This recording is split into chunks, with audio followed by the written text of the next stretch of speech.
Hello, വീട്ടിലിങ്ങനെ വെറുതെ കുത്തിയിരുന്നപ്പോൾ കൊച്ചാപ്പയെ കുത്തിയിളക്കിക്കൊണ്ട് നേരെ കരുനാപ്പിളോട്ട് വിട്ട്. അങ്ങനെ കരുനാപ്പിളിൽ പോകുന്ന വഴിക്ക് കൊച്ചാപ്പ പറഞ്ഞു അങ്ങനെയാണെങ്കിൽ നമുക്ക് സൗത്ത് സോളിൽ കയറി ഫുഡ് എന്തെങ്കിലും കഴിക്കാമെന്ന്.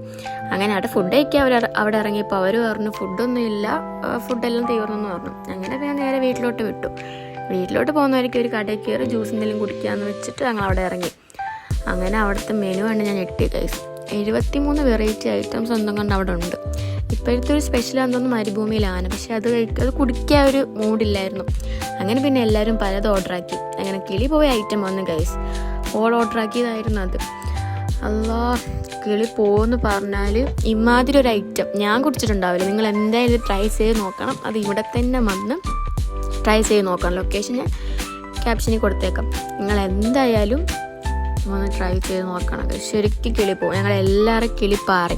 എന്തിനാ കൊച്ചി ഇറക്കുന്ന കിളി വരെ അവിടെ ഇരുന്ന് പാറുമായിരുന്നു ഗൈസ്. അങ്ങനെ പിന്നെ അടുത്ത ഐറ്റത്തിന് വേണ്ടി ഞങ്ങൾ വെയിറ്റ് ചെയ്തിരിക്കുമ്പോൾ ഓൻ്റെ കോപ്രായങ്ങളൊക്കെ കഴിഞ്ഞ് നേരെ സോഡാ സർബത്ത് വന്നു ഗൈസ്. സോഡാ സർബത്ത് പക്ഷേ ഓക്കെ ആയിരുന്നു, കുഴപ്പമില്ലായിരുന്നു. എല്ലാവരും കുടിച്ച് എല്ലാവർക്കും അത് ഓക്കെ ആയിരുന്നു. അങ്ങനെ ഒരു ഫോട്ടോ എടുപ്പൊക്കെ കഴിഞ്ഞപ്പോഴത്തേക്ക് അടുത്ത ഐറ്റം വന്ന് പാൽ സർബത്ത്. പാൽ സർബത്തും എല്ലാവർക്കും ഓക്കെ ആയിരുന്നു. പാൽ സർബത്ത് എല്ലാവർക്കും അത് ഇഷ്ടപ്പെട്ട്, ഞങ്ങൾക്ക് എല്ലാവർക്കും അത് ഇഷ്ടപ്പെട്ടു നല്ലപോലെ. പിന്നെ അത് കഴിഞ്ഞപ്പോഴത്തേക്ക് അടുത്ത ഐറ്റം വന്ന് ലൈലാ മഞ്ജുനും. ലൈലാ മഞ്ജുന് ഒരു ഒന്നൊന്നര സാധനമാണ് ഗൈസ്. ആരും ഒന്ന് ട്രൈ ചെയ്ത് നോക്കലും. ഞങ്ങൾക്ക് ആർക്കും അത് ഇഷ്ടപ്പെട്ടില്ല. എന്തിന് ഓർഡറാക്കി ഓനും ഓരോ അത് ഇഷ്ടപ്പെട്ടില്ല. ഓനത് കുടിച്ച് തീർക്കാൻ പറ്റിയ പാടത് ഓനറിയാം. എന്നിട്ട് ഓൻ ഞങ്ങൾക്കൊക്കെ തരും. ഞങ്ങൾക്കൊന്നും ഇഷ്ടപ്പെട്ടില്ല. ഞങ്ങളൊക്കെ ജസ്റ്റ് ഒരു കുടിച്ചിട്ട് ബാക്കി ഓന തന്നെ കൊടുത്ത്. അങ്ങനെ അടുത്ത ഐറ്റം വന്ന് അവിൽ മിൽക്ക്. ഞങ്ങൾ കൈയിടാൻ ചെന്നപ്പോൾ കൊച്ചാപ്പ ആർക്കും കൊടുക്കുന്നില്ല. കൊച്ചാപ്പക്ക് ഇഷ്ടപ്പെട്ട്. അവിൽ മിൽക്ക് നല്ലതായിരുന്നു.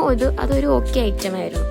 അങ്ങനെ അടുത്ത ഐറ്റം വന്ന് ഫ്രൂട്ട് സലാഡ്. അത് ഞങ്ങൾക്ക് ആർക്കും ഇഷ്ടപ്പെട്ടില്ല. എന്തൊരു പപ്പായയുടെ ഒരു ടേസ്റ്റ്. പപ്പായ ഇഷ്ടമുള്ളവർക്കൊക്കെ വന്ന് ഇവിടെ ട്രൈ ചെയ്യാം ഫ്രൂട്ട് സലാഡ്. ലൊക്കേഷൻ വരുന്നത് വെളുത്തമണ്ണിൽ നിന്ന് വരുമ്പോൾ വട്ടത്തറ ജംഗ്ഷൻ. നിങ്ങൾ എന്തായാലും ഇവിടെ വന്ന് ട്രൈ ചെയ്ത് നോക്കണം ഗൈസ്. Okay, by, Tata.